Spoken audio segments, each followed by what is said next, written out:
Hello everyone. Good morning to all of you. दोस्तों, prelims नज़दीक आ रहा है और प्रीलिम्स के अंदर हम ऐसी मिस्टेक्स कमिट करते हैं जो आइडियली हमें नहीं करनी चाहिए। मैं आज आपसे 7 मिस्टेक्स के बारे में डिस्कस करूंगा जो आप मोस्टली कमिट करते हो बट आपको वो नहीं करनी चाहिए। सबसे पहली मिस्टेक यहाँ पे आती है आपकी टेस्ट सीरीज। देखो, हर कोई बोलता है टेस्ट सीरीज अटेम्प्ट करो, हर कोई बोलता है पीवाईक्यूज को देखो और हम इस चीज को रिचुअल्स की तरह ले लेते हैं। हम मानते हैं कि हमें टेस्ट सीरीज भी करनी है और हमें पीवाईक्यूज भी करने हैं। लेकिन आप ये सोचो, this is not a ritual. आपको इसका तरीका, इसका वे बदलना पड़ेगा और मैं आपको यहाँ दिखाने वाला हूँ प्रूफ के साथ कि क्या वे होना चाहिए। आपको पोस्टमार्टम का वे लेना पड़ेगा। कैसे? समझो इस चीज को। देखो, यूपीएससी ने 2019 में क्वेश्चन पूछा। क्या क्वेश्चन था?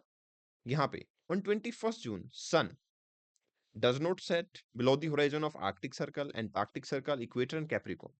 अगर आपने 2019 के क्वेश्चंस को एनालाइज किया, आप क्या करते हो? आप यहां से क्वेश्चन के आंसर को आइडेंटिफाई कर लेते हो और बात बन जाती है, बस इतना ही होगा। लेकिन ऐसा नहीं होता। जब 21 जून के बारे में क्वेश्चन पूछा गया है तो 21 जून के बारे में सारी चीजें आप पढ़ो, अपने स्टैटिक सब्जेक्ट के साथ रिलेट करके पढ़ो। आप पढ़ो, 21 जून समर सोल्स्टिस होता है, 21 जून लॉन्गेस्ट डे होता है, 21 जून को sun below the horizon Arctic Circle नहीं जाता है। अब ये सारी चीजें आप पढ़ोगे तो आप देखो, 2022 में वापस क्वेश्चन रिपीट हुआ, सेम थीम। क्या पूछा? In northern hemisphere longest day कब होता है? ठीक है। इतना ही नहीं, आगे देखो, 2024 में फिर से पूछा कि ऐसे कौन से एरियाज होंगे जो जून 21 को 12 घंटे से बड़ा दिन एक्सपीरियंस करते हैं। आपको फिर से एरिया दे दिए। आप समझ रहे हो, पीवाईक्यूज को एनालाइज करने का मतलब ये नहीं होता कि सिंपली आपने आंसर आइडेंटिफाई कर लिया। आप उसका पोस्टमार्टम करो, डिटेल में पढ़ो। आप यहीं देखो, एक और क्वेश्चन देखो। 2013 में क्वेश्चन पूछा गया था। क्या पूछा गया? एनी बेसेंट के बारे में बात की गई है, जिसमें एनी बेसेंट के बारे में, होम रूल लीग मूवमेंट के बारे में बात की और ये बोला गया once the president of INC भी थी एनी बेसेंट। ठीक है ना? और फिर आपसे क्या क्वेश्चन पूछा गया नेक्स्ट टाइम पे? 2015 में फिर से क्वेश्चन आता है और यहां पूछा जाता है first women president of INC वो सरोजनी नायडू। अगर आप यहाँ पे चेक करते कि एनी बेसेंट की सिटीजनशिप क्या थी, क्या वो इंडियन थी या नहीं थी, तो आपको इस क्वेश्चन का आंसर बड़ी आसानी से पता लग जाता। इसलिए मैं कहता हूँ, जब भी आप पीवाईक्यूज को एनालाइज करो, रिचुअल्स की तरह कंसिडर मत करो, उसको पोस्टमार्टम की तरह कंसिडर करो। अब आगे देखो, 2015 में क्वेश्चन पूछा। क्या? मेडिटेरेनियन सी की तरफ, साउथ वेस्ट एशिया से कौन सी कंट्री ओपन नहीं होती? अगर आप साउथ वेस्ट एशिया, आपको भी पता है ये हमेशा न्यूज में रहता है, अगर आप इसको ढंग से एनालाइज करो तो देखो, 2017 में फिर से क्वेश्चन आया। इस बार क्वेश्चन क्या पूछा गया? मेडिटेरेनियन सी से कौन सी कंट्री बॉर्डर करती हैं? यहां भी देखो, जॉर्डन ऑप्शन था, आंसर में आएगा क्योंकि जॉर्डन बॉर्डर नहीं करता। यहां आप इसको कट कर दोगे। ठीक है। आप अच्छे ढंग से एनालाइज करो पीवाईक्यूज को, पोस्टमार्टम करने की कोशिश करो। आप ऐसे मत करो कि बस मेरे को बस just for the shake, just for the rituals मुझे पीवाईक्यूज करने हैं। दूसरी इंपॉर्टेंट चीज, बहुत सारे लोग ऐसे हैं जो सी सेट को इग्नोर करते हैं। मतलब मैं बोलूंगा इवन आईआईटियंस सी सेट में फेल हो जाते हैं। पता क्यों होते हैं? हम ये मानते हैं, या तो हम आईआईटियंस हैं, एनआईटी से हैं, इंजीनियरिंग बैकग्राउंड से हैं, तो मेरा मैथ्स बहुत अच्छा है और मैं मैथ्स के ऊपर बहुत ज्यादा फोकस करना शुरू कर देता हूँ। मैं चाहता हूं कि मैथ्स के क्वेश्चन ही अटेम्प्ट करूं। लेकिन आप देखो ना यार, नंबर में 43 क्वेश्चन मैथ्स सेक्शन से आ रहे हैं, तो रेस्ट आपका रीजनिंग और कॉम्प्रिहेंशन इंग्लिश वगैरह उससे भी आ रहे हैं, और लगभग लगभग सेम रेशियो है। तो अगर ये आपको ज्यादा मार्क्स दे सकते हैं और इजीली दे सकते हैं, तो आप क्यों नहीं इसके ऊपर जाना चाहोगे? 2023 में क्वेश्चन बहुत डिफिकल्ट आए थे मैथ सेक्शन से।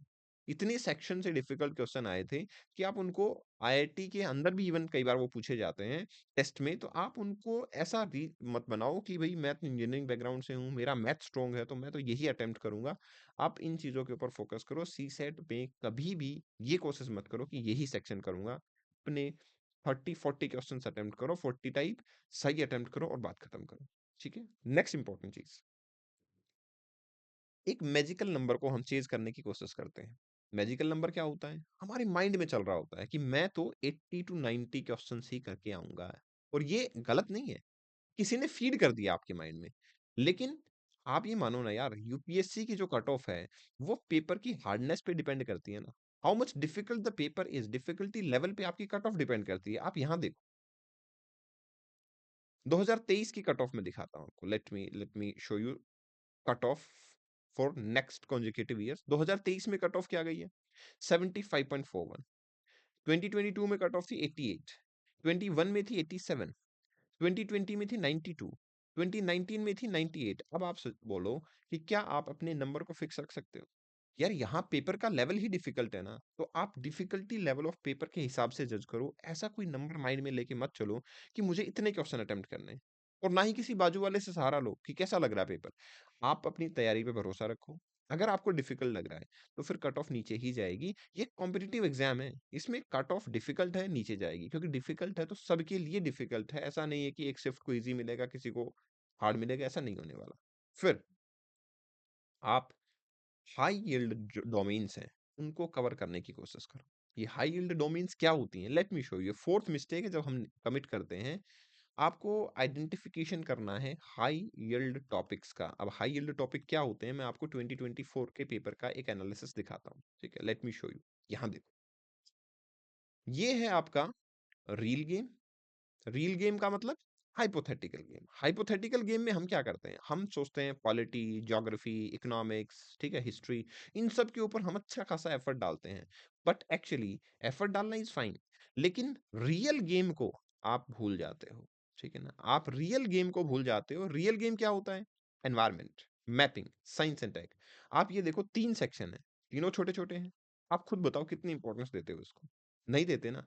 अब क्वेश्चन देखो, एनवायरमेंट सेक्शन से 15 क्वेश्चन आए, मैपिंग सेक्शन से 18 क्वेश्चन आए हैं। मैपिंग का मतलब मैं कह रहा हूं डायरेक्ट इनडायरेक्ट, कि मैपिंग का नॉलेज को यूज करके आप इसको सॉल्व कर सकते हो।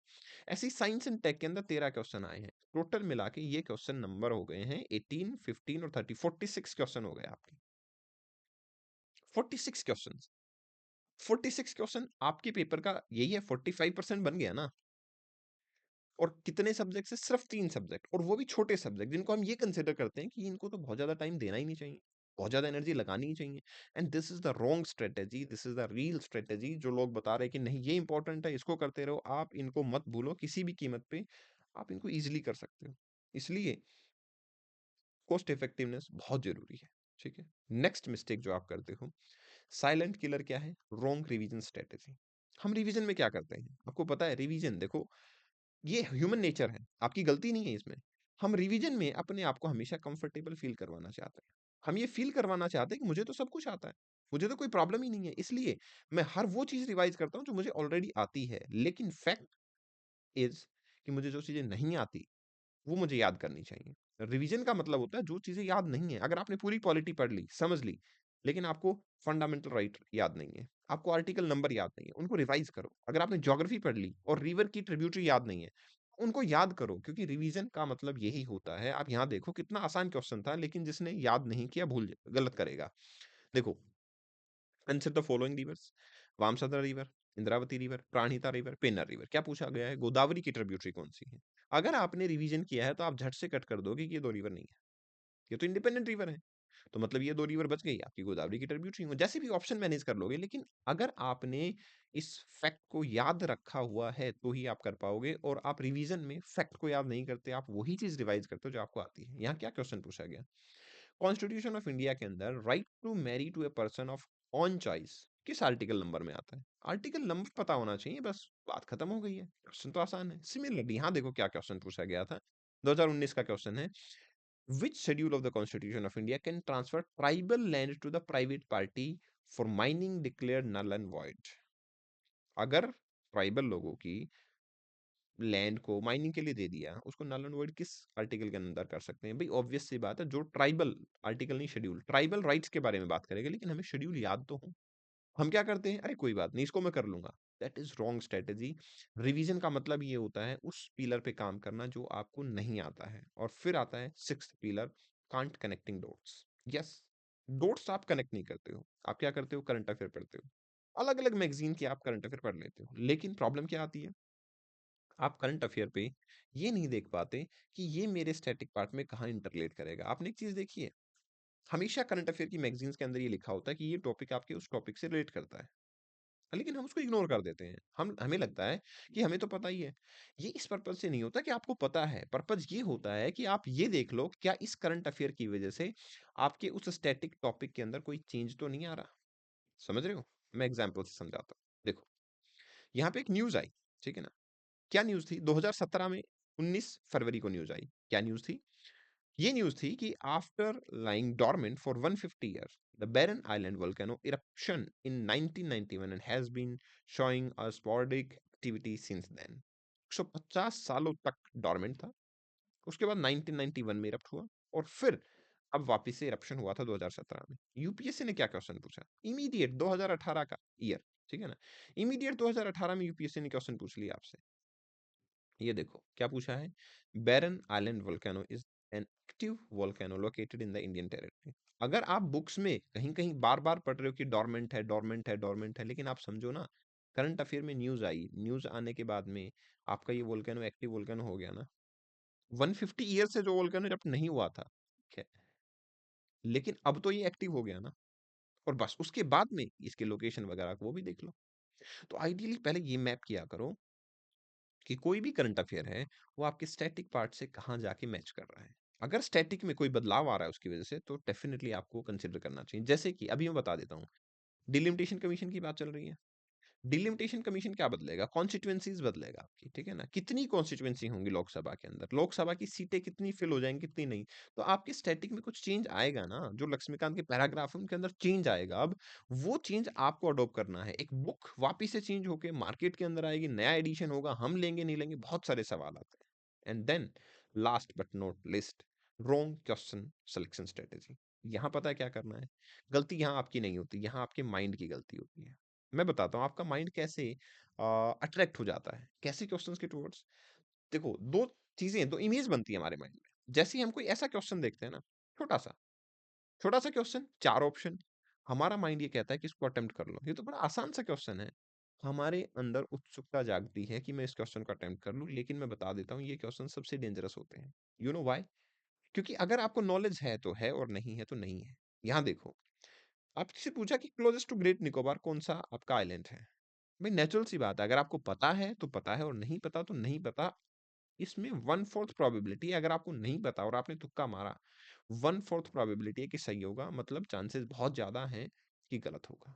समझ रहे हो? चांसेस बहुत ज्यादा हैं कि गलत होगा। 3/4 चांसेस आपके हो गए हैं जिसमें गलत होगा क्वेश्चन। तो ऐसे क्वेश्चंस को दिखने में आसान लग रहा है, लेकिन ये आसान नहीं है। ऐसे ही देखो क्या पूछा, कौन सी लेक आर्टिफिशियल लेक है? अब ये क्वेश्चन आपको लगेगा यार ये क्या ही क्वेश्चन है, इसको तो मैं सामने, मेरे सामने ही इनमें से कोई एक अटेम्प्ट कर लेता हूँ, कोई एक आंसर कर देता हूँ। लेकिन आप कैसे क्वेश्चन से डर जाते हो? ये तो आपको मोटिवेट करते हैं, जिसमें सबसे बड़ी मिस्टेक होने के चांस है। लेकिन आपको ऐसे क्वेश्चंस दिखेंगे ना, जब बड़ा सा क्वेश्चन, बड़ी सी एक्सप्लेनेशन और बड़े बड़े ऑप्शंस, आप डर जाते हो कि यार ये क्वेश्चन तो करने लायक नहीं है। बट ये रॉन्ग स्ट्रेटेजी है। जितना बड़ा क्वेश्चन होगा ना, जितना लार्ज एक्सप्लेनेशन होगी, उतने ही बहुत ज्यादा चांसेस हैं आपके पास ये मिल पाने के कि ये क्वेश्चन के अंदर कुछ ना कुछ गलत मिलेगा। जैसे यहाँ क्वेश्चन में इंडियन ओशन डाइपोल के बारे में पूछा, एक तो पहली बहुत बड़ी स्टेटमेंट, यहाँ स्टेटमेंट भी, एक्सप्लेनेशन भी बहुत बड़ी बड़ी है। देखो, IOD phenomena is characterized by the different sea surface temperature between tropical western Indian Ocean and tropical eastern Pacific. हम बात करें आईओडी की, इंडियन ओशन डाइपोल की, फिर पैसिफिक कहाँ से आएगा भाई? पकड़ा गया ना? लेकिन एक चीज याद रखना, जब ये लॉन्ग स्टेटमेंट होती है ना, तो कई बार आप पढ़ना ऐसे शुरू करते हो उसको कि आप अपने फ्लो के अकॉर्डिंग पढ़ते चले जाते हो। अपने फ्लो को नहीं देखना, अपनी नॉलेज को नहीं देखना, नॉलेज इसकी देखनी है ये क्या कह रहा है एग्जैक्टली, यही वर्ड को रियलाइज करना है। इसलिए जो क्वेश्चन लॉन्ग और ब्रीफ एक्सप्लेनेशन में हो, उनको आप अटेम्प्ट करो। वो क्वेश्चन आसान होते हैं, दिखने में वो डेंजरस हैं, लेकिन जब ऐसे क्वेश्चंस होते हैं ना, इस टाइप के क्वेश्चन, ये आपने वो डायलॉग सुना होगा ना, कांटा छोटा हो पर चुभता है ना? तो ये वही कांटे हैं, छोटे हैं लेकिन चुभते हैं। अगर आपको पता है तो अटेम्प्ट करो, नहीं तो मत करो। ऐसे क्वेश्चंस को अवॉइड करो। ये 7 मिस्टेक्स अगर आप नहीं करते हो, तो मैं आपके स्कोर को आराम से कह सकता हूँ कि आपका 15 टू 20 मार्क्स कम से कम इंक्रीज हो जाएगा, और ये बहुत बड़ा नंबर है यूपीएससी के प्रीलिम्स एग्जाम में। चलिए फिर मिलते हैं नेक्स्ट सेशन में। Thank you very much and best wishes. इन चीज़ों पे ध्यान रखेंगे आप, ठीक है? Thanks a lot.